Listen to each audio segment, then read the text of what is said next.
जब कोई जेल से बाहर निकलता है तो स्टोरी खत्म हो जाती है, लेकिन जब कोर्ट कहता है कि केस कभी था ही नहीं तो स्टोरी एक्चुअली वहीं से शुरू होती है। आपने सुना ही होगा केजरीवाल करप्ट है, सिसोदिया स्कैम में फंसा हुआ है।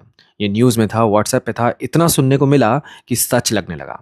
अब कोर्ट ने कह दिया कि कोई प्रूफ ही नहीं है। तो आप और हम क्या सोचें? वेल, उस पर आता हूँ, पर पहले ये सुनो।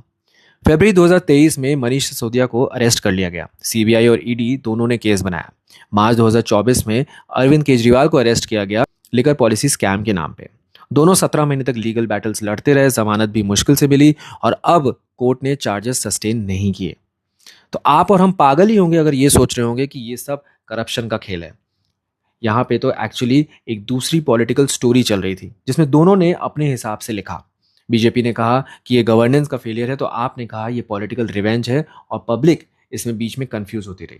वेल, आपको एक फैक्ट बताता हूँ। 2014 से 2023 के बीच इंडिया में ईडी के केसेस 27 गुना ज़्यादा बढ़ गए हैं, और इन सब केसेस में कन्विक्शन रेट कितना है? सिर्फ 0.5%।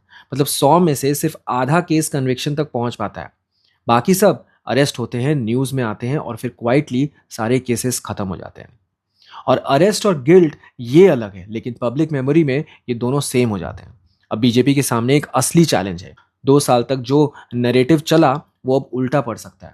ऑपोजिशन पार्टीज इसको जरूर उठाएंगी, लेकिन साथ में ये भी है कि इंडियन पॉलिटिक्स में लोग जल्दी भूल जाते हैं। नया कंट्रोवर्सी आता है, नया मुद्दा आता है और पुराने चैप्टर्स को क्लोज कर दिया जाता है।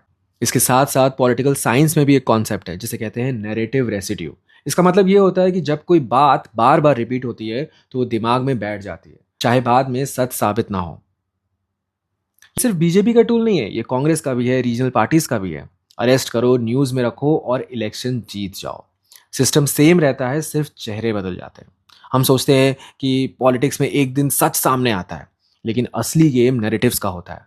जो स्टोरी पहले बनती है वो उस स्टोरी से ज्यादा पावरफुल हो जाती है जो शायद बाद में सच निकले। केजरीवाल और सिसोदिया को क्लीन चिट मिल गई, केस खत्म हो गया, लेकिन जो 2 साल वोटर्स के जहन में बैठ गया उसका क्या? और इससे भी बड़ा सवाल, क्या हम अगली बार आसानी से बिलीव कर पाएंगे? अगर इस वीडियो ने आपको सोचने पर मजबूर किया तो फॉलो अर्थात बाय जय। Thank you and have a great day.